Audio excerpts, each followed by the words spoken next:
మీరు చూస్తున్నారు కంప్యూటర్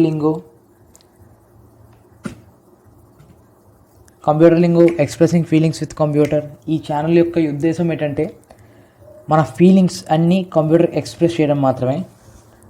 అది దేని ద్వారా అవుద్ది? త్రూ కీబోర్డ్, అంతే కదా. So introduction to C. ఈ ఛానల్ కానీ మీకు నచ్చినట్లయితే లైక్ చేయండి, షేర్ చేయండి, అలాగే సబ్స్క్రైబ్ కూడా చేసుకోండి. కింద ఉన్న గంట సింబల్ మాత్రం నొక్కడం మర్చిపోకండి. Introduction. The programming language C was developed in the early 1970s by Dennis Ritchie at AT&T Bell Laboratories, major lab in telephone sector. This to be used by the Unix operating system. దీని అర్థం ఏంటంటే ఈ C అనే programming language 1970లో కనిపెట్టారు Dennis Richie అనే scientist at AT&T bell laboratories. దీన్ని సింపుల్గా bell laboratories అని అంటారు. ఇది major lab in the telephone సెక్టార్లో ఉంది. ఈ సి లాంగ్వేజ్ అనేది ఏంటంటే యూనిక్స్ ఆపరేటింగ్ సిస్టమ్ ద్వారా తయారు చేయబడింది. C is a robust language. Robust అంటే సింపుల్ స్ట్రాంగ్. ఈ రోబస్ట్ అనే పదం ఎందుకు వాడారంటే చాలా బుక్స్లో, అంటే ఆక్స్ఫర్డ్ పబ్లికేషన్స్లో కానీ చాలా బుక్స్లో రోబస్ట్ లాంగ్వేజ్ అని ఉంటుంది. ఈవెన్ గూగుల్లో కూడా మీరు నొక్కితే రోబస్ట్ లాంగ్వేజ్ అని ఉంటుంది. రోబస్ట్ అంటే ఏంటంటే సి అనేది 1970స్లో కనిపెట్టారండి. 1970s to 2021. సో ఈ టైం పీరియడ్ వరకు దగ్గర 40 to 50 years కరెక్ట్ లెక్కేసుకుంటే ఈ టైం పీరియడ్ వరకు కూడా సి అనేది స్టే అవుతుంది, సిచ్యువేట్ అవుతుంది. ఈవెన్ మనం ప్లేస్మెంట్స్కి వెళ్ళినా, జాబ్కి వెళ్ళినా ఫస్ట్ సి వచ్చారు అదని చెక్ చేస్తాడు. ఆడి క్వశ్చన్స్ అడిగే విధానం కూడా సిలోనే ఉంటుంది మ్యాక్సిమం. సో అప్పటి నుంచి ఇప్పటి వరకు సి వాడతారు. ఈవెన్ పెద్ద పెద్ద గేమ్స్ కూడా సి ద్వారా తయారు చేస్తారు. సిలో చాలా చాలా కాంప్లెక్స్ ప్రాబ్లమ్స్ కూడా మనం ప్రోగ్రామింగ్ రూపంలో మనం రాయొచ్చు. అందుకే C is a robust language అని అన్నారు. C is a high level language. నేను మీకు ఒక ఎగ్జాంపుల్ చూపిస్తాను, right.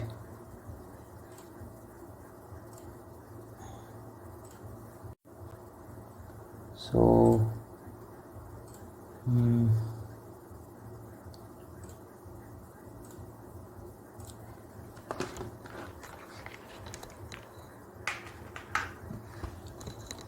C is a high level language. So ఇక్కడ మనం ఒక 2 లైన్స్లో తీసుకుంటే ఇది హై లెవెల్ లాంగ్వేజ్, ఇది low level language or machine level language.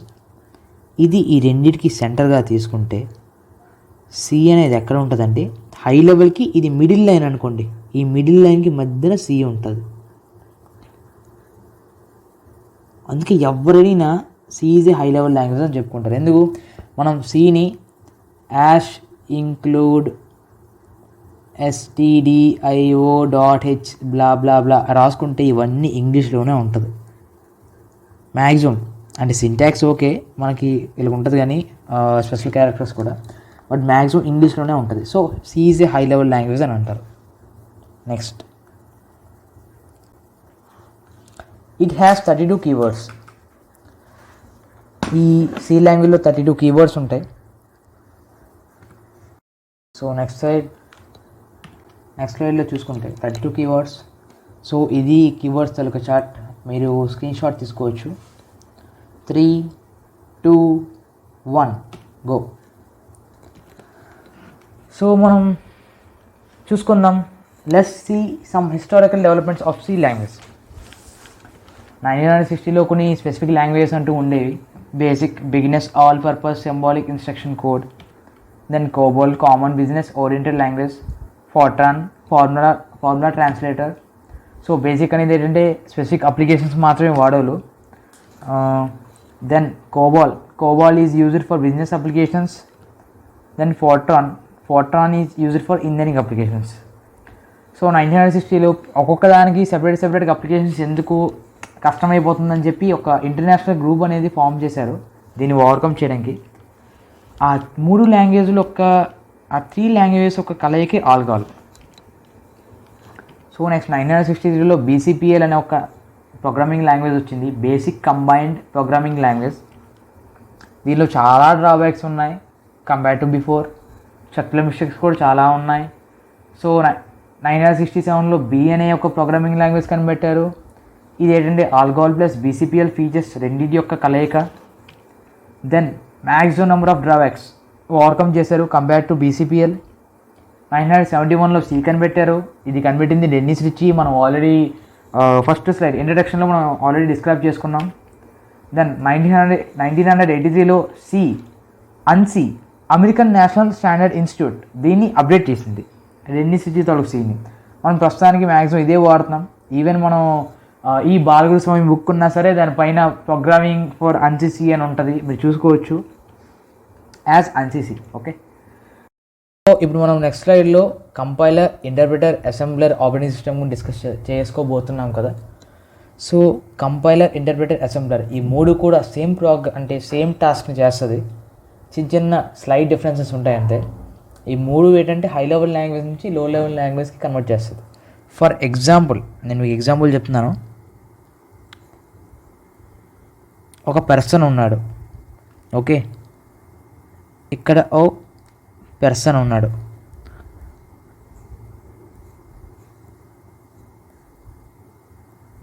మధ్యన ఒక పర్సన్ ఉన్నాడు. సో ఈ ఏ అనే పర్సన్కి, ఇది ఏ అనే పర్సన్ అనుకుందాం, this is B, this is C. ఈ ఏ అనే పర్సన్కి ఓన్లీ తెలుగు వచ్చు. ఈ సి అనే పర్సన్కి ఓన్లీ హిందీ వచ్చు. ఈ బి అనే పర్సన్కి తెలుగు, హిందీ రెండు వచ్చు. సో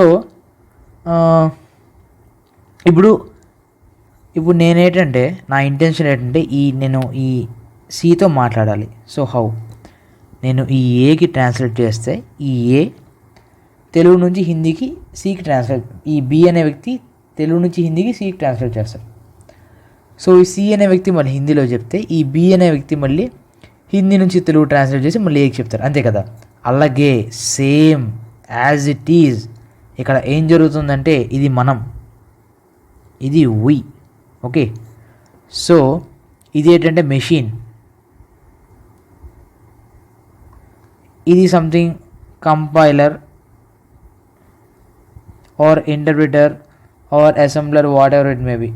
సో ఇప్పుడు ఏం జరుగుతుందంటే మనం హై లెవెల్ లాంగ్వేజ్లో ఇంగ్లీష్లో మనం కంపైలర్ ట్రాన్స్లేట్ చేస్తే కంపైలర్ ఏం చేస్తుంది, మెషిన్కి 0-1లో ట్రాన్స్లేట్ చేస్తుంది. మెషిన్కి ఒక్క బిట్సే అర్థమవుతాయి కదండి, 0-1, దీన్ని బిట్స్ అంటారు, బైనరీ. ఓకే, ఒక్క 0-1లోనే అర్థమవుద్ది. సో ఈ కంపైలర్ ఏం చేస్తుంది, మనం సి ప్రోగ్రాంలో అదే టర్బో సిలో అయితే ఆల్ట్ F9 నొగ్గాన మనం ఇచ్చే ఇన్స్ట్రక్షన్స్ అన్నీ 0-1లో కన్వర్ట్ చేస్తుంది. ఓకే, మళ్ళీ అది కన్వర్ట్ చేసుకొని దాచుకుంటే ఉపయోగం ఏమైనా ఉంటుందా, మనకి ఏదో రిజల్ట్ చెప్పాలి కదా. సో మనకి రిజల్ట్ చెప్పడానికి మళ్ళీ కంట్రోల్ F9 నొక్కుతాం. సో అది కన్వర్ట్ చేసుకొని మళ్ళీ చెప్తుంది. సో ఇక్కడ ఏం జరుగుతుందంటే మనం ఆల్ట్ F9 నొక్కి ఒరే కంపైలర్ అదే నువ్వు కంపైల్ చేసి మార్చరా స్వామి అంటే ఈ కంపైలర్ ఏం చేస్తాడు, సికి మారుస్తాడు. మళ్ళీ సి అనే పర్సన్ ఈ మెషిన్కి మారుస్తుంది.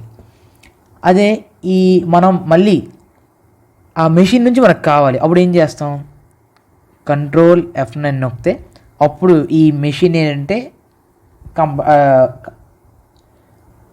మెషిన్ ఏం చేస్తుంది, మళ్ళీ కంపైలర్ చెప్తే కంపైలర్ మరి మనకి ఎక్స్ట్రాక్ట్ చేస్తుంది. సో ఇది the main background. Compiler, interpreter and assembler మూడు చేసే టాస్క్ ఇదే. జస్ట్ ఒక లాంగ్వేజ్ నుంచి మరో లాంగ్వేజ్ మార్చడం. చెప్పాలంటే సి అనేది ఒక లాంగ్వేజ్, మనం అది లాంగ్వేజ్గానే అర్థం చేసుకోవాలి. ఓకే, సో నెక్స్ట్ స్లైడ్లో మనం చూసుకుందాం operating system, compiler, interpreter and assembler. ఇప్పుడు ఈ operating system, compiler, interpreter, assembler యొక్క డెఫినేషన్స్ చూసుకుందాం. ముందు మనం కంపైలర్ కడదాం. కంపైలర్ అనేది ఏంటంటే మన హై లెవెల్ లాంగ్వేజ్ నుంచి లో లెవెల్ లాంగ్వేజ్కి కన్వర్ట్ చేస్తుంది. అంటే మెషిన్ కోడ్ 0-1 బిట్స్, మెషిన్కి ఏం అర్థమవుతాయండి, 0-1. ఓకే, ఇంటర్ప్రిటర్ కూడా సేమ్ చేస్తుంది. అది ఏం చేస్తుంది అంటే మన హై లెవెల్ లాంగ్వేజ్ నుంచి లో లెవెల్ లాంగ్వేజ్ కన్వర్ట్ చేస్తుంది. బట్ ఈ రెండింటికి డిఫరెన్స్ ఏంటంటే కంపైలర్ అనేది మనం ఇప్పుడు సి లాంగ్వేజ్ టర్బో C3లో చేసినప్పుడు ఏంటంటే కంపైల్ చేయడానికి ఆల్ట్ F9 నొక్కుతాం కదండి. నొక్కినప్పుడు మీరు రాసే ప్రతి ప్రోగ్రామ్ అంటే first line to last line మొత్తం ఎగ్జిక్యూట్ అవుతుందా. సో కంపైలర్ అనేది ఏంటంటే టోటల్ మనం రాసిన సెట్ ఆఫ్ ఇన్స్ట్రక్షన్స్ అన్నీ ఒకేసారి ఎగ్జిక్యూట్ అవుతాయి. అదే ఇంటర్ప్రిటర్ ఏంటంటే అలా కాదండి, లైన్ బై లైన్ ఇప్పుడు మనం యాష్ ఇంక్లూడ్ stdio.h అని రాస్తాం, యాష్ ఇంక్లూడ్ conio.h అని రాస్తాం, void main open braces, then int a b c, then printf scanf, body of the program, then లాస్ట్లో display printf %d, c, then get ch, then closed braces. So మనం compile చేస్తే first నుంచి hash include నుంచి last bracket వరకు closed braces వరకు మొత్తం compile అవుతాయి. అది ఇంటర్ప్రిటర్ ఏంటంటే ప్రతి లైన్ చెక్ చేసుకుంటూ వెళ్తుంది. యాష్ ఇంక్లూడ్ stdio.h కరెక్టా కాదా, నెక్స్ట్ యాష్ ఇంక్లూడ్ conio.h కరెక్టా కాదా, దెన్ వాయిడ్ మెయిన్ కరెక్టా కాదా, దెన్ ఓపెన్ బ్రేసెస్ కరెక్ట్ కాదా, మనం రాసిన ప్రతిదీ కరెక్ట్ చేసుకుంటూ వెళ్తుంది.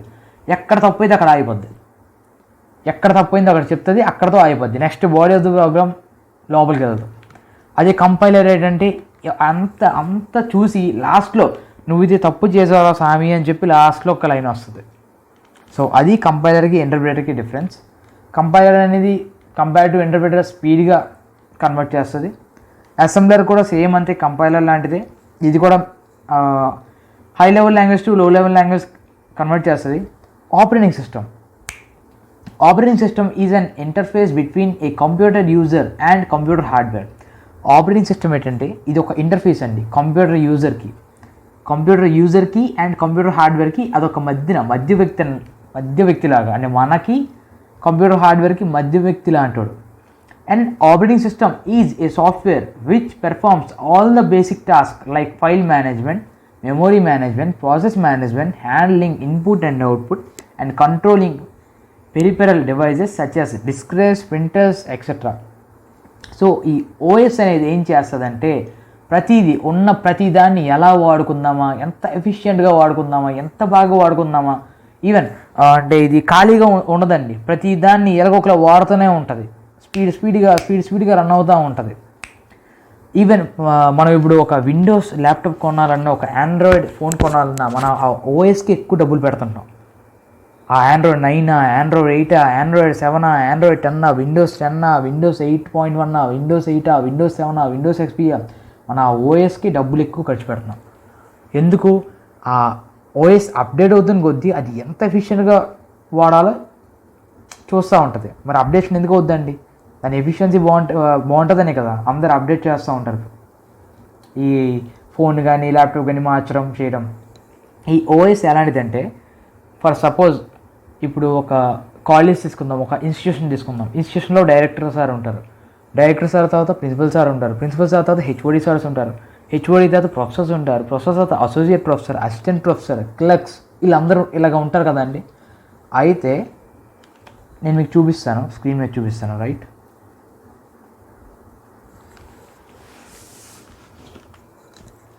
ఇప్పుడు ఒక ఇన్స్టిట్యూషన్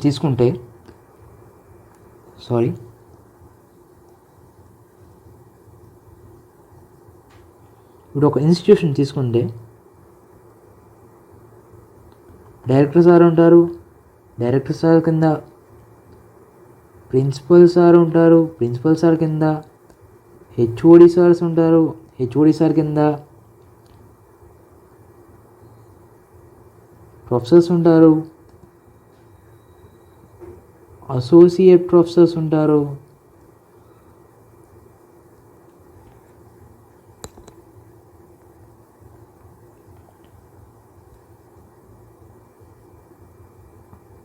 అసిస్టెంట్ ప్రొఫెసర్స్ ఉంటారు,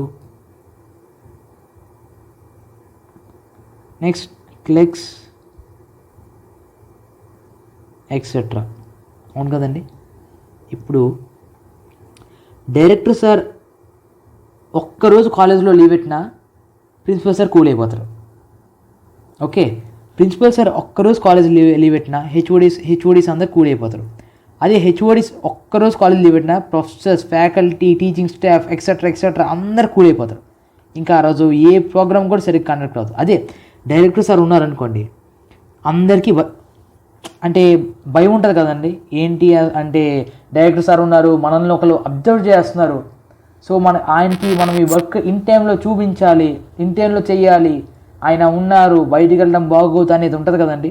అంటే డైరెక్టర్ సార్ ఒక్కరు ఉండడం వల్ల మొత్తం మేనేజ్ అవుతుంది.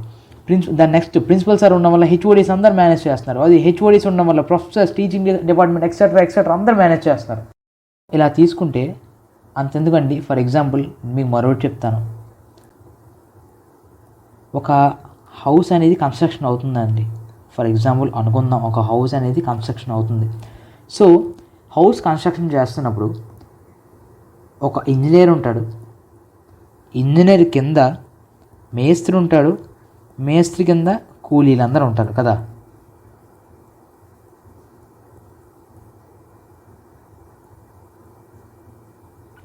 సో ఇప్పుడు ఈ ఇంజనీర్ ఏం చేస్తాడు, మేస్త్రి కంట్రోల్ చేస్తాడు. ఏవయ్యా మేస్త్రి, పని అయిందా లేదా, ఎలా చేస్తాం అలా చేస్తాం కంట్రోల్ చేస్తూ ఉంటాడు. ఈ మేస్త్రి అనేవాడు ఏం చేస్తాడు, ఈ కూలీలందరికీ ఏమయ్యా పని అయిందా లేదా అని కంట్రోల్ చేస్తూ ఉంటాడు. అదే ఈ ఒక్క ఇంజనీర్ అనేవాడు లేదా సూపర్వైజర్ పోనీ ఏదనుకుంటుంది, ఒక్కరోజు మిస్ అయితే ఏమవుద్దండి, మేస్త్రి అనేవాడు కూలి అయిపోతాడు. ఆ రోజు డబ్బులు తీసుకెళ్ళిపోతాడు కానీ పని మాత్రం తిన్న చేయడు. అదే ఈ మేస్త్రి అనేవాడు లేదనుకోండి, ఏమవుద్ది, ఆ రోజు కూలీలు ఎవ్వరు పనిచేయరు, చక్కగా ఆ మీద స్లాబ్ మీదే అందరూ పడుకుంటారు. సాయంత్రం మాత్రం వచ్చేసరికి ఏ రోజు కూలీ ఆ రోజు పట్టుకొని వెళ్ళిపోతారు. సో ఓఎస్ కూడా అలాంటిదే అండి. ఓఎస్ ఏం చేస్తుంది అంటే ప్రతి ఒక్క ఇన్పుట్ సోర్స్ని, ప్రతి ఒక్క అవుట్పుట్ సోర్స్ని ఎలా యూస్ చేసుకోవాలి, ఎంత ఎఫిషియెంట్ యూస్ చేసుకోవాలి, ఈవెన్ బ్యాక్గ్రౌండ్ కూడా రన్ అవుతూ ఉంటుంది. సో అందుకే మనం ఎక్కువగా డబ్బులు ఖర్చు పెడుతుంది ఓఎస్కి మాత్రమే. సో ఓఎస్ అనే దాన్ని మీకు అర్థం అవ్వడానికి మీకు ఇంత ఎగ్జాంపుల్స్ చెప్పాల్సి వచ్చింది.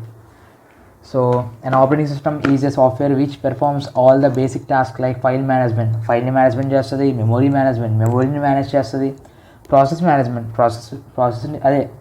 ఈ ప్రాసెస్ని కూడా మేనేజ్మెంట్ చేస్తుంది, handling input output and controlling peripheral devices such as disk drives and printers etcetera.